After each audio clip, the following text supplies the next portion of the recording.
Hello student, Maurya देवी तापड़िया कन्या महाविद्यालय के यूट्यूब चैनल में आप लोगों का स्वागत है।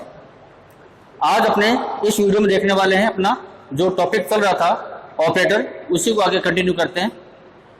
ऑपरेटर नाम का जो टॉपिक में चलो उसमें अपना एक स्पेशल ऑपरेटर जो नाम का टॉपिक था वो अपना बाकी था, उसी को आज अपने इस वीडियो में देखने वाले हैं।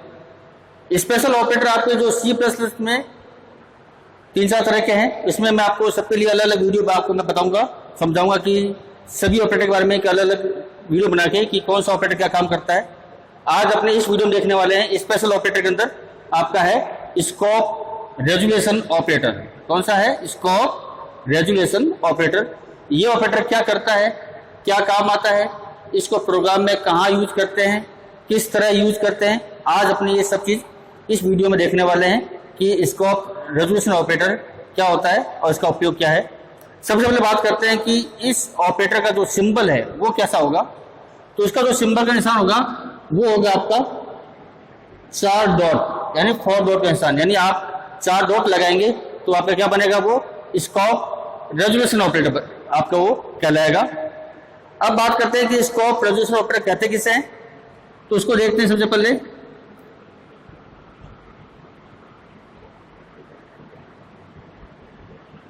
स्कोप रेजुलेशन ऑपरेटर को अपने मुख्य रूप से 2 भाग में बांट सकते हैं। एक है आपका यूनरी और दूसरा आपका बाइनरी। कौन कौन सा है? यूनरी और बाइनरी। यानी आप स्कोप रेजुलेशन ऑपरेटर का प्रयोग यूनरी तरीके से और बाइनरी तरीके से दोनों प्रकार से आप कर सकते हैं। दोनों का प्रयोग आपका अलग अलग होगा। मैं आपको दोनों प्रकार बताऊंगा कि आप यूनरी प्रकार से किस प्रकार से इसका उपयोग करेंगे और बाइनरी में इसका किस प्रकार से आप उपयोग करेंगे, किसका, स्कोप रेजुलेशन ऑपरेटर का। तो सबसे पहले बात करते हैं अपने यूनरी प्रकार से। तो पहले बात करते हैं कि यूनरी ऑपरेटर होता क्या है। मैंने बताया था आपको, मैं आपको फिर बताता हूँ दोबारा, मैं आपको रिवाइज करता हूँ कि यूनरी ऑपरेटर क्या होता है। यूनरी ऑपरेटर ऐसे ऑपरेटर होते हैं जो केवल एक ऑपरेट रखते हैं। क्या रखते हैं? वो केवल एक ऑपरेटर के साथ में क्या की जाती है, कैलकुलेशन की जाती है। उन्हें क्या कहेंगे? यूनरी ऑपरेटर कहते हैं। और बाइनरी ऑपरेटर कौन से होते हैं? बाइनरी ऑपरेटर वो ऑपरेटर होते हैं जिन्हें ऑपरेट करने के लिए 2 ऑपरेट की आवश्यकता होती है। यानी उनके बीच में कैलकुलेशन करने के लिए क्या चाहिए आपको? 2 ऑपरेट आपको चाहिए, तब आपका क्या कहलाएगा, वो आपका बाइनरी कहलाएगा। तो आपका जो स्कोप रेजुलेशन ऑपरेटर है ये दोनों कैटेगरी में आता है, यूनरी में भी आता है और बाइनरी में भी आता है। यानी आप इसको यूनरी तरीके से भी आप प्रयोग में ले सकते हैं और बाइनरी तरीके से भी इसका प्रयोग में ले सकते हैं। अब कैसे लेते हैं, अब देखते हैं कि यूनरी में कैसा प्रयोग होगा आपका। अब देखिए यूनरी में आपका प्रयोग होगा आपका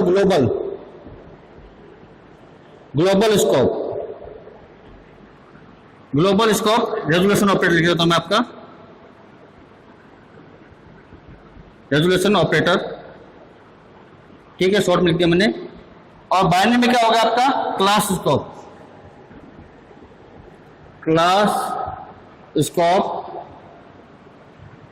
अब क्या है कि रेजुलेशन ऑपरेटर है, ठीक है। यानी आप इसको अगर आप यूनरी प्रकार से काम ले रहे हैं तो वो आप लोगे किस रूप में लोगे? ग्लोबल स्कोप में लोगे।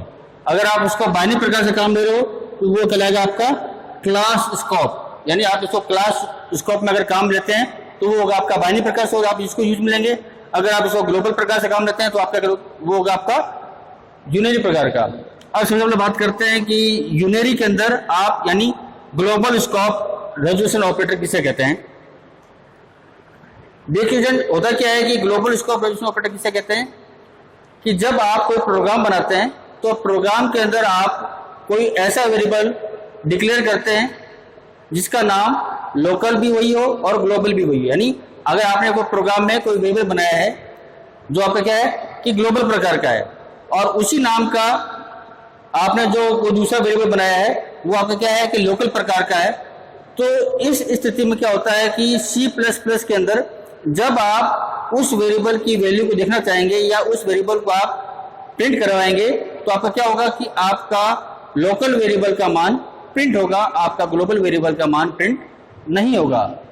क्यों? क्योंकि ग्लोबल वेरिएबल का मान लोकल वेरिएबल के पीछे छिप जाता है, यानी वो ग्लोबल वेरिएबल के पीछे क्या होता है, जो ग्लोबल वेरिएबल आपका क्या है कि लोकल वेरिएबल के पीछे छुप जाता है, क्योंकि C++ भाषा के अंदर आपका क्या है कि OOP का सिद्धांत आपका कार्य करता है। OOP का सिद्धांत क्या करता है कि आपके जो लोकल वेरिएबल की वैधता पहले दी गई किसके अंदर, OOP के अंदर, और ग्लोबल वेरिएबल को क्या है कि पीछे रखा गया है, क्योंकि वो लोकल वेरिएबल आपके एक क्लास के अंदर डिफाइन होता है, और क्लास OOP के अंदर क्या होता है कि आपकी क्लास की क्या होती है, अहमियत होती है। इसलिए क्या होता है कि आपका ग्लोबल वेरिएबल क्या होता है कि लोकल वेरिएबल के पीछे छुप जाता है। अगर आप चाहते हैं कि आपके प्रोग्राम के अंदर ग्लोबल वेरिएबल का मान देखना चाहते हैं, तब आप क्या करोगे, उसको स्कोप रेजोल्यूशन ऑपरेटर का प्रयोग करोगे, वो भी किस प्रकार का, बाइनरी प्रकार से आप इसको प्रयोग करोगे। तो उसका जो सिंटैक्स बनेगा वो कैसा बनेगा, यूनरी का। सबसे पहले आएगा आपका स्कोप रेजोल्यूशन ऑपरेटर निशान लग जाएगा, फिर आएगा आपका वेरिएबल नेम, वेरिएबल नेम, पहले ये आपका सिंबल, फिर आपका वेरिएबल का नाम। जैसे मान लीजिए मैं प्रिंट करता हूं कुछ चीज, जैसे मान लीजिए सी आउट मैंने लिखा सम ऑफ वैल्यू इज, और मैंने क्या किया यहाँ पे, मान लीजिए मैंने लिख दिया, मान लीजिए सम नाम का एक वेरिएबल है, मैंने उसको प्रिंट कर दिया। तो क्या होगा कि जो सम नाम का आपका वेरिएबल है उसका मान प्रिंट हो जाएगा। यहाँ पर क्या है आपका, ये आपका सिंपल वेरिएबल को मैंने क्या किया, आपका प्रिंट करवाया। अब मैं और करता हूं, मैं cout sum of value is, अब मैंने क्या लगाया, स्कोप रेजोल्यूशन ऑपरेटर, और आगे लिख दिया मैंने सम। अब दोनों को तरीके लगे, देखो ये आपका लोकल वेरिएबल प्रिंट हो रहा है, ये आपका ग्लोबल वेरिएबल प्रिंट हो रहा है। यानी इसमें क्या होगा कि अगर मैं ये नहीं लिखता हूं, मैं कोई सम लिखूंगा तो क्या होगा, आपका ग्लोबल वेरिएबल का मान प्रिंट ना होगा, क्या होगा, आपका लोकल वेरिएबल का मान प्रिंट होगा। लेकिन मैं चाहता हूं कि ग्लोबल वेरिएबल का मान प्रिंट हो, तब आप उसका क्या लगोगे, स्कोप रेजोल्यूशन ऑपरेटर लग जाएगा आपका, फिर वेरिएबल का नाम। अपने इसको क्या है, छोटे से प्रोग्राम से समझते हैं कि ये किस प्रकार से यूज में होगा, आपका आएगा।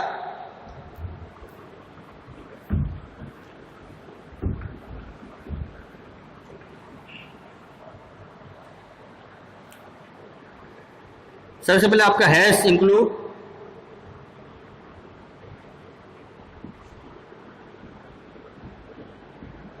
iostream.h hash include conio.h। मैंने एक वीडियो बनाया था जो शुरुआत में, उसमें मैंने बताया था कि C++ program structure, C++ program structure नाम का मैंने एक टॉपिक आपको बताया था वीडियो के द्वारा। उसमें मैंने बताया था, आपके स्ट्रक्चर बताए थे कि प्रोग्राम का स्ट्रक्चर क्या होता है। तो ये आपका क्या था, इसके बाद में जब आप यूज करते हो वो कौन सा होता है, आपका ग्लोबल सेक्शन होता है। कौन सा होता है आपका ग्लोबल सेक्शन, यानी आप ग्लोबल सेक्शन में कोई फंक्शन, कोई क्लास या किसी वेरिएबल को आप डिक्लेयर और डिफाइन कर सकते हो। तो ऐसा करने पर क्या होगा कि ग्लोबल सेक्शन में डिफाइन किया गया कोई भी एलिमेंट का यूज आप पूरे प्रोग्राम में कहीं पर भी कर सकोगे। तो मैं क्या करूंगा, अगर मुझे एक ग्लोबल वेरिएबल बनाना है तो मैं यहाँ पर क्या करूंगा, उसको ग्लोबल सेक्शन में मैं इसको डिफाइन करूंगा। तो मैंने लिखा यहाँ पे, मैं लिखा इंट, मान लीजिए मैंने वेरिएबल का नाम लिया मैंने, मान लीजिए सम, और मैंने इसमें मान दे दिया, मान लीजिए 10। कितना मान दे दिया मैंने, 10 मान दे दिया। अब मैं क्या करता हूं, मैंने लिखा है इंट मैन, मैंने मैन फंक्शन बनाया।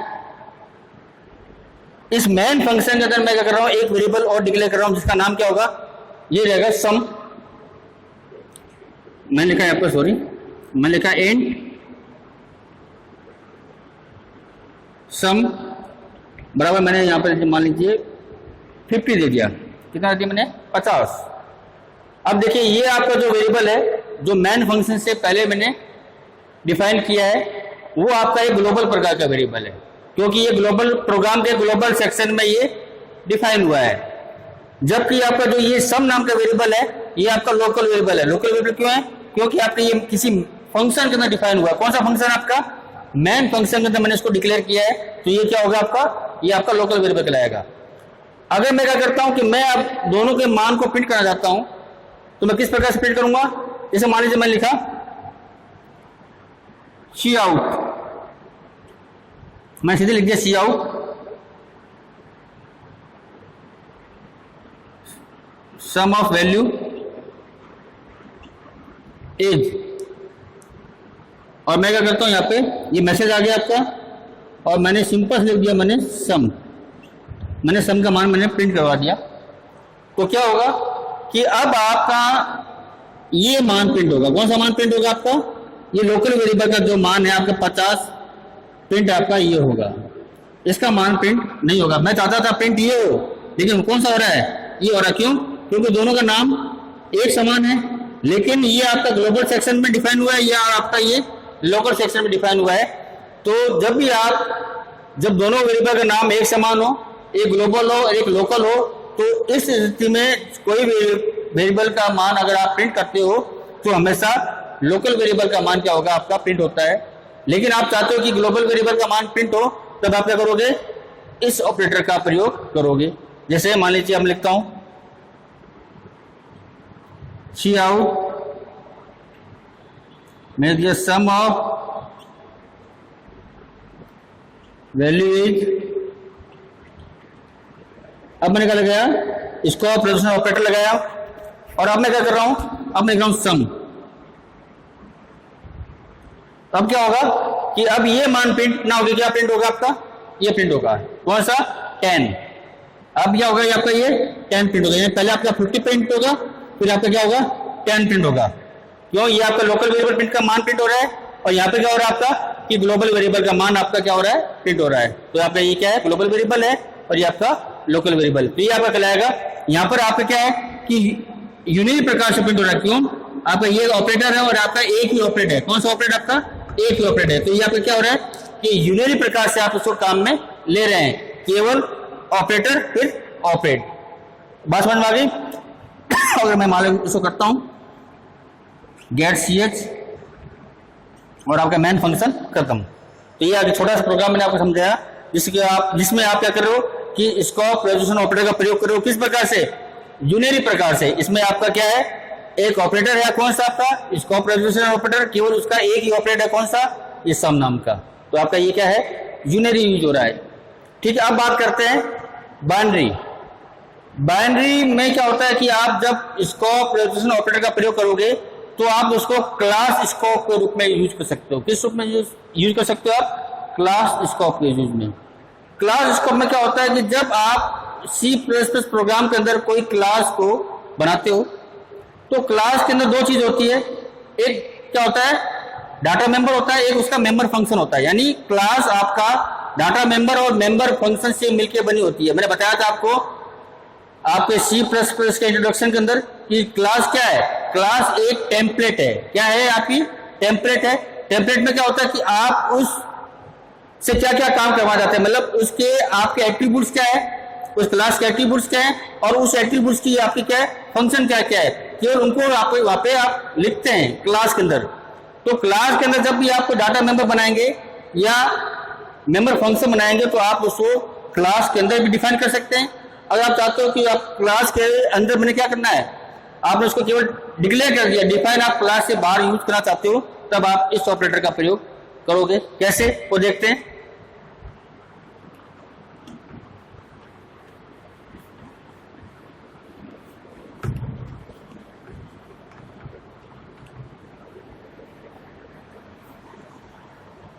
जैसे मान लीजिए मैंने लिखा hash include iostream dot H hash include conio dot H. ये तो आपकी हेडर फाइल होगी। अब मैं यहाँ पे क्या करता हूं, मैं एक क्लास बनाता हूं। मैंने लिखा क्लास, क्लास कीवर्ड का यूज किया मैंने। क्या बनाई मैंने? क्लास बनाई। अब मैं क्लास का नाम दूंगा, जैसे मान लीजिए नाम देता मैं डेमो देता हूं। मैं क्या नाम दे दिया? डेमो। ये क्लास का नाम है। अब इस क्लास के अंदर दो चीज होगी। क्लास के दो चीज होते हैं, एक होता है डाटा मेंबर होता है, एक दूसरा होता है मेंबर फंक्शन। तो आप दोनों को चाहो तो क्लास के अंदर डिक्लेयर कर सकते हो और डिफाइन भी कर सकते हो, और आप चाहो तो केवल उनको क्लास के अंदर डिक्लेयर कर सकते हो, डिफाइन आप क्लास से बाहर कर सकते हो। जैसे मान लीजिए मैंने क्या किया कि क्लास बना ली, अब मैं क्या करता हूँ इसके पब्लिक भाग में, मैं इसके पब्लिक भाग में क्या करता हूँ कि मैं एक फंक्शन बनाता हूँ जिसका नाम क्या है, डिस्प्ले। क्या नाम है, डिस्प्ले, जो क्या करेगा, वैल्यू को प्रिंट करेगा। तो मैंने लिख दिया वॉइड डिस्प्ले, ये आपका एक फंक्शन है। इस फंक्शन का मान मैंने यहाँ पे क्या किया है कि केवल इस फंक्शन को मैंने यहाँ पे डिक्लेयर किया है। डिफाइन मैं क्या करूंगा, क्लास से बाहर करूंगा। मैं चाहूं तो इसको ये भी कर सकता हूं, मैं इस फंक्शन को यहाँ पे डिफाइन कर सकता हूं, तो यहाँ पर भी हो सकता है, तब इसका यूज नहीं होगा। मैं चाहता हूं कि यहाँ पे मैंने केवल क्या किया, डिक्लेयर कर दिया। डिफाइन मुझे क्या करना है, क्लास से बाहर करना है, तब मैं क्या करूंगा, तब मैंने यहाँ पे इसको केवल डिक्लेयर कर दिया। डिफाइन करने के लिए क्या करना पड़ेगा, आपका जो सिंटेक्स होगा वो क्या होगा, इसका सिंटेक्स होगा आपका, पहला होगा क्लास नेम, क्या होगा, क्लास का नाम आएगा, फिर आपका स्कोप रेजोल्यूशन ऑपरेटर आएगा, फिर आएगा आपका मेंबर नेम, मेंबर नेम। एक बात का ध्यान रखना, अगर आप डाटा मेंबर को डिफाइन कर रहे हो, यानी डाटा मेंबर को डिफाइन करो, तब तो पीछे क्या आएगा, सेमीकोलन आपका यूज होगा। अगर आप कोई मेंबर फंक्शन को डिफाइन कर रहे हो तब आपके पीछे सेमीकोलन नहीं आएगा। इस बात को विशेष ध्यान रखना।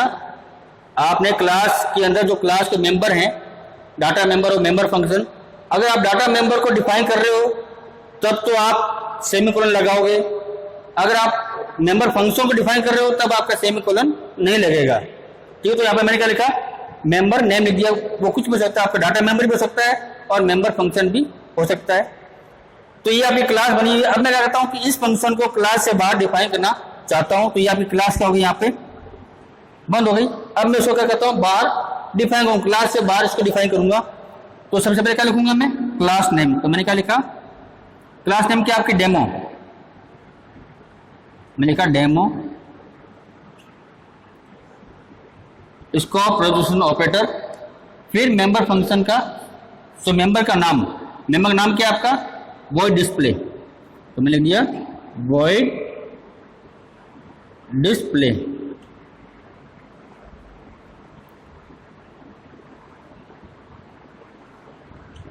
ठीक है, अगर मेंबर फंक्शन है, आपका क्या फंक्शन है, तो पीछे सेमीकोलन आपका नहीं आएगा। अगर यहाँ पर डाटा मेंबर होता तो क्या होता, आपका पीछे आप सेमीकोलन इसको लगा देते। अब यहाँ पर आप इस फंक्शन को डिफाइन कर सकते हो। ठीक है, ये होगी बात आपकी। देखो, स्कोप रेजोल्यूशन ऑपरेटर का प्रयोग आप जब क्लास रूप में करते हो तो ऐसा क्यों करते हो, जब आप कोई बड़ा प्रोग्राम बनाते हो C++ के अंदर, तो ऐसा हो सकता है, ऐसी कंडीशन आ सकती है कि एक ही नाम के कई फंक्शन हो सकते हैं, जिसको आप कहेंगे फंक्शन ओवरलोडिंग। तो फंक्शन ओवरलोडिंग के समय जब आप फंक्शन को कॉल करोगे या आप उसको डिफाइन करोगे, तो इसके द्वारा आप कंपाइलर को ये बता सकते हो कि ये फंक्शन इस क्लास का है। तो आप इसको इस प्रकार से इसका डिफाइन करते, जैसे आपकी क्लास का नेम और फंक्शन का नाम क्या है, डिस्प्ले, यानी ये डिस्प्ले फंक्शन किसका, कौन क्लास का है, इस डेमो क्लास का है। तो ये आप इसको द्वारा आसानी से इसको कंपाइलर को बता सकते हो। तो इसके लिए भी आप इसका यूज कर सकते हो। तो आज का जो ये वीडियो था, इसमें क्या था कि मैंने आपको बताया था स्कोप रेजोल्यूशन ऑपरेटर के बारे में। देखो, हाँ, एक बात सॉरी मैं भूल गया, ये आपका जो कैसा यूज था, बाइनरी यूज था। कैसे यूज है बाइनरी, देखो ये आपका ऑपरेटर है, एक ऑपरेट आपका ये और दूसरा ऑपरेट आपका ये, बीच में आपका क्या है, ये आपका स्कोप रेजोल्यूशन ऑपरेटर आ रहा है। तो यानी आपका ये कैसे यूज हो रहा है, आपका बाइनरी प्रकार का यूज हो रहा है। इससे पहले जो था आपका वो कैसा था, आपका वो आपका था यूनिरी प्रकार का था। तो ये आज का वीडियो था, इसमें मैंने आपको बताया स्कोप रेजोल्यूशन ऑपरेटर किसे कहते हैं, इसका यूज किस प्रकार से किया जाता है प्रोग्राम के अंदर, कहाँ कहाँ इसका यूज होता है, उसका सिंटैक्स कैसा होता है, यानी उसको किस प्रकार से अपने लिखते हैं। तो आज के वीडियो में इतना ही। अगर वीडियो आपको पसंद आए तो उसको लाइक और शेयर जरूर करें। धन्यवाद।